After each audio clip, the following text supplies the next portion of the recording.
It's what Christo Ninsua, only yes, no, also obey what the Smith Revanch. No, it's mammy bika. What they can because Sabi, maybe Baba Quaco Biase, where you soon are nature, Panipana, under strange circumstances. None of you point me a maybe no problem. Because now, according to a young Manasseh with Jima, Ebia also from Winty Crown Polo Nabush Yakra. Yeah, you see, a mentality, Christo some for a use. I'll make it so be a bay for. One, yeah, Saturday me will be that. Me won't be that. Obama or be a pointy time. I will hear help now. Or watching on Obiano. But a psychological normal. Say, oh, yes, sir. Ocho one, over Sapan was Ocho also Obiano. To be just said your kind. Thank you. But it's never true.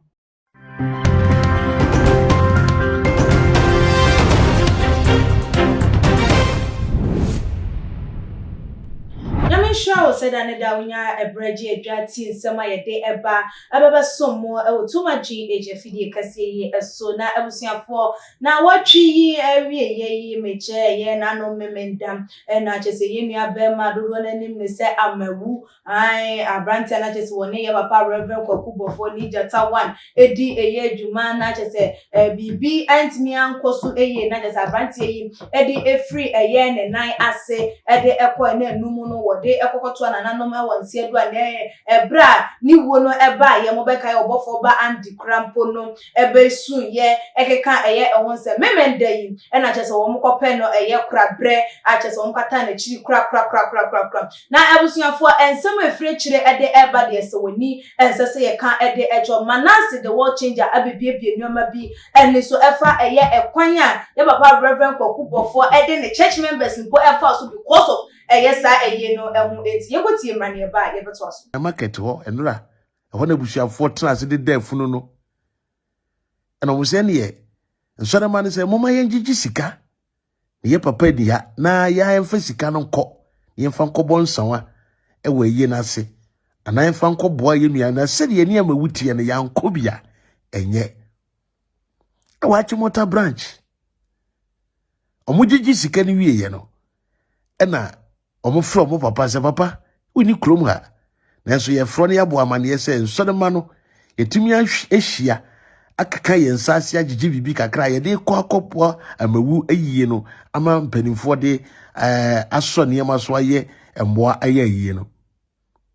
hɔn Kokubofour ka kyerɛ won se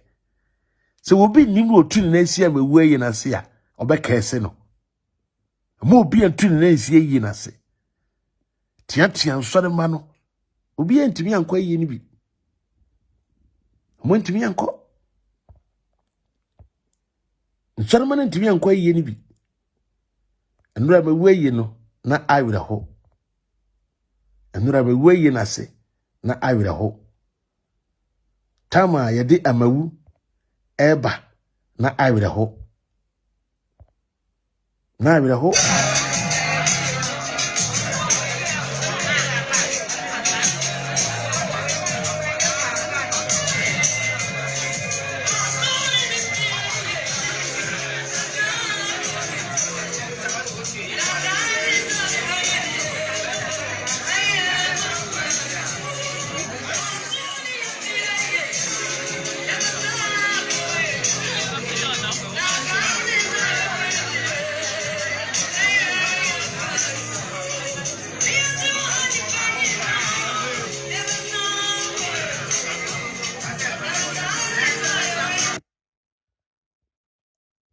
amawu yase no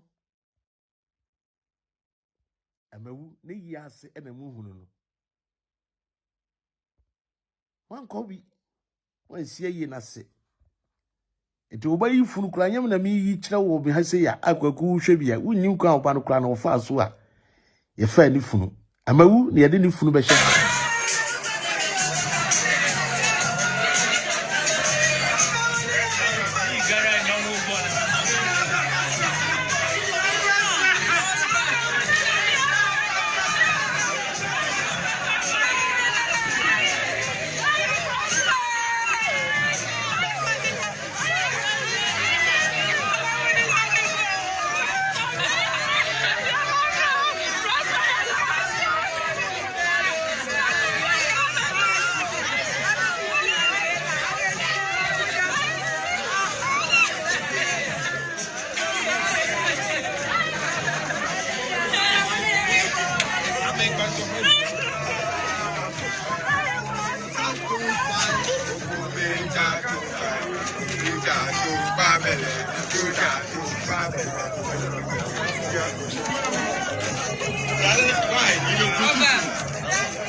Shenawira huo pa.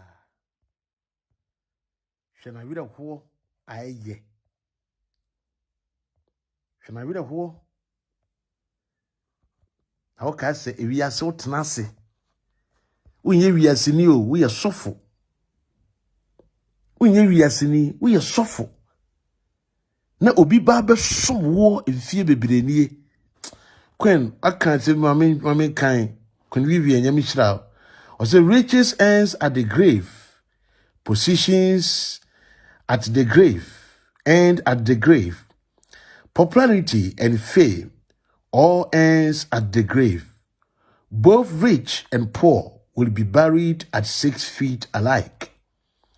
Naked we came, and naked shall we return. Why are we striving for something that doesn't even guarantee eternity? Hi, nyani daho minia. Rest in peace, Amawu. Jesus. Kweni yami shira wate. Obiba o. Ejene bushi ya wabe somwo. Kese, saa mre ni mnebushi ya nibi kula kabibi anke wontie. Wada, wakasa tamu wabe chisane na wada. Tamu wabe frane na wasori ye. Ube ya sorry a boy waiting the bus kwase nipa bus ebenya accident from Takra de by boy when the co-organizing crofo nyina amawu the co-organizing crofo nyina ede won bae oyem kru tujuma de ma ni wuo tamaso afede funu na busua na enkosie enso no wa busua enso be di wo na ase. Mesi metenasi din na mehwe nsem amankra do kanfa wo ho de kire me a wo kire second dia frɛ na boro so kire no a obi so kire me a na kire se nipa kum ne awudie de wo yo bi a yo di kanfo ne agrada udwuma mu die no. You na other force said your mama de masuko tie na che se eye nsori mani kura botimi ye wo madwen so mo keka wo nsase efra wo mo so fo panyin se ye papa ye nim se ye nua ba mayi won ka ye ho ede na enso so na ye da edrunti ye de sika ye timi anyenie enti ye ne ye ka de a che na che se ye so ye timi akwa ye na se na akwa ye ya said it is asodi ya na che se according to Manasseh the world changer Reverend Obofour e ka che nkwada no na se ne Manasseh obi a woni mo betu ni nurse won wo bedomenu na ebinom e ka se ye papa Reverend Obofour wan kopiem wo honom no enya de se etwa eyeye abusia ensem wenti director Ben Bruce e wa ha me no ebedomo ezuko eja mo akwaba ya me de bibia boko de eda Christo ase na in the first place answer na ye beba allegations ye Manasseh e de egu akwemu according to nensem wotete ye no se obi wo na ase na nipa ni free eye wo nan ase na se bia bibi eto no a ehunhia se wo a na wo na ase no wo kọ eye na eye ni bi se ye ni wo ye adwuma wa ha na obi afiri adwuma yi mu na bia bibi akwato no a na se wanya eye bi eye de ya nipa de wo kwa wo ba na ha wo ne eye bi na se enu nti no omo ye ye na wankopie mu wo ho no mu a e wo se ye mo so bo se brebi na wo ye ne director enu nti wanko ho no mu a entwe ye eye ne kwan so no. Yes, so what you go with okay, make sure we take for the BRA. I mean, sir, Obi Shawnasi, spiritually, Granny Oba. Okay. At that time, I Shawnasi, no, maybe we say even a human why, and yes, Sabi, a human can Obi all knows me the personal problem. Yeah. About two when you put me a camp, baby, I will see one. See, in that vein, you know, once I only need panel a year to manage your munya, I will far beer. Okay. a transcend beyond a human. Okay. If you are crowned to me, come as soon as I be channel, or also to me two for your area, no, I collect me two for silent property. It is a band said be atom. Now we put the any panagas and atom. Na sebe one kwa na enje no matter nya wanya wana nya sibia no sebe areas no ye nyina bewu okay ye ba ne beko okay and na sebe wo san ye sofo na okandini no ese utwasa na nkofo hwe na almost we follow na kwa ese bi obi a bibi ntina mankwa na ne na aka kakra with a allegations Manasseh so ediaba won border which much say and sorry man ponno wo munya papa ne sen ko mo beko no asi ebi nanso so papa yi ede entreni bi ma wo mo opon so wo mo keka wo mo sase no wo hye wo mo se wo bie ni wo no wo so si na se na wo abesi wo no wo bedroom me say no kresa wo bi nka se wo ye je Manasseh nsem no ayeden edi because ensem de be wo se wuti afa no mienu na yentimi nya afa no mienu ntie ye ne ehu se eyampa say Reverend Obofour e cancer no with pen allegations no na yeso ye gina so ebuso say no kresa sa na ye papa no e kan ya na ne no so no de na betimi aka fa so wan kwa yi na no kwa yeah until there has to be some truth in it okay say okoe na nipa ne kasa but me mom dear you see na me can be I say Christo na ye di na chi enti na see o Christo wan kase obi ye ade a ye bi tua ne ka okay eno ye Moses law yeah but Christo buy no I say empire na mo ye meja na de a ho fanchem yeah iti edi ya na nipa be ye wa ube hold on even after death usi me hold on adan edi na etwe eti bi mom de enwa na eme na say Reverend Obofour wanko okay now when so bring into the question of say who is a Christian okay and who is a church goer who bet me as of penny pa but now we are just a church goer because one thing the principles of Christianity are say masa what do you mean so nyame I say someone bring mo ase to say nkwala wo ya nyame ahini nkwala te say nkwala bibi afọ say nkwala wo fi na sebe woni akwala ne ma me kra nya problem okay say nkwala ho no be o de akwala ya de wa bono kura tofe na sa obeti sa na say Christopher ye behave enye da say obeka say ade a nipa ye me fa jene da eno nye Christian eno che say ade na wo so no enye Christo okay wonti ase because a Christo pa na hwe bone ye Christo ye ne ko ye abobo no na ko nipa obomba ni na no say Father forgive them iti eni na nipa na ye wa obi a wo be hye wo na ase untimi nko eno de big question mark entwe yi eno na nanso ama ye dodo na eka se wenti ena abatan binom se wo mo emma esi gina ye se me kohye sofo bi ase me pese me nye sofo djuma aya na wo mo esi kwan because wo mo hwe se dia aya na ye de wo mo manufaso na anase se bibi tu wo mo asofo ni yi wo mo ma aya na ha adwen eno ntino se maamefo binom bo aboso se me ba pan de me ma ne di sofo bi achi a wo mo di se wo mo tu sa na mo they are right because enye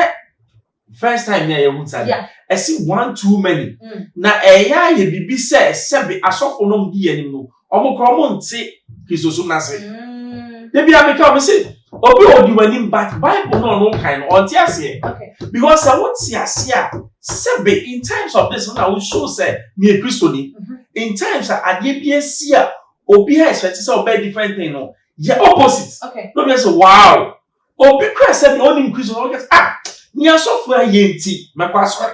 what my na nia obi aye na wozu ye bidia na Christo sum na wen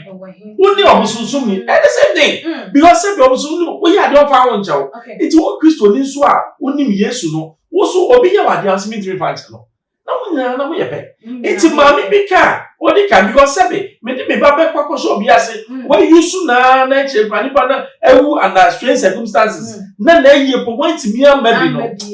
problem because now according to a Manasseh wochima ebi a wo so for wunti kra mpo no na busua kra wo po you see a mentality a Christosome for eyusu o make it so bia ye be for Omongwa na ye. Sa de mi hu bi da. Mi hu bi da nti obema obia po nti time a wo hia help na ono atwe no obi ani ho. But psychological no mo ye. Se oyesa otwe ho a obesa ba ne nche. Was otwe ho so obi ani ho. Nti wo be je de say de wo kan ye no kure. But it's never true.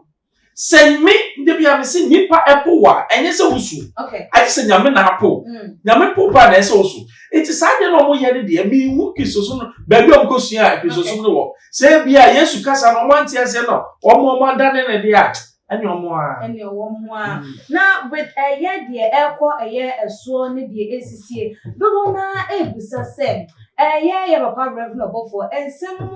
ba te se bibia ba wono na ababesi no so te se bibi o papa oboni na ye ni nyina den elso no at least enka this time around no won make enoma right said de bia ni din bo no eso ebetimi ate yes say ye shawu din e de she emra say nya na body say the two right yeah say okay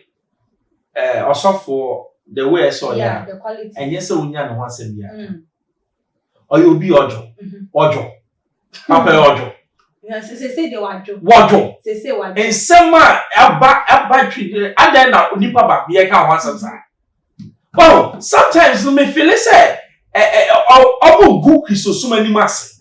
obo manipa bi say ti wenum so ya Christopher because Christosuma na yesu ayenim no asofo ye bi omachi no enye say na no be ebi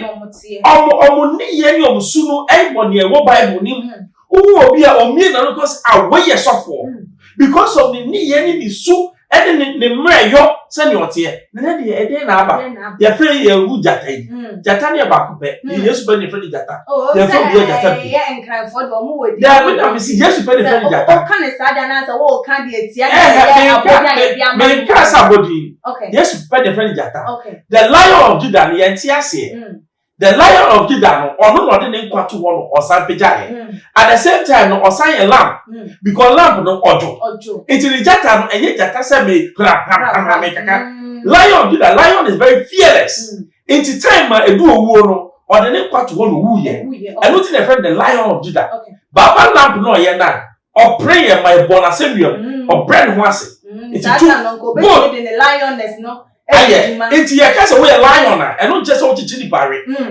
Seven Bruce, the uncommon no eba a yen and ye and it's a foot obeying, and I never ma and Mabunu, the titune, one more you almost was there. On the Yamijuma number, ye no, some don't want to share a year, so for be and I say, now for baby actually no, now near maybe Koyana, and Bano Cassan, and I'm so for being put in a chintino.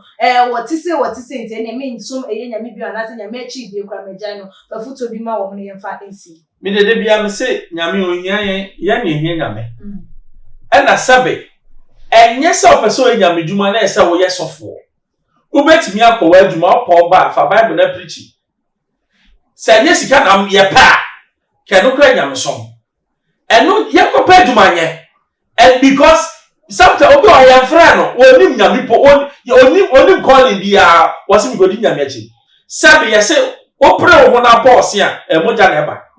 yesum nyame wo no krediem na Yesu no ense Kristo na sese ye agi nguase no nkofo sele o pepa mo chawo ye mompa ye na ye mari Nyankopon na kasa enfra ye opepem na maye mfa ye pe enfra ye ano ato na reta bembruze meda eye wase na abusua onso waje ntwere afa ensem no ho no ene sen ye de Manasseh the world changer de abeto abonten ne anamuntu a ye papa Reverend Obofour went me into anko ye ne former son na ye na asie no so sen na ho no esi efa waje ntwere fa bra beto your comment section, like your videos, now share on all the social media platforms as media ene ekria sikapa maka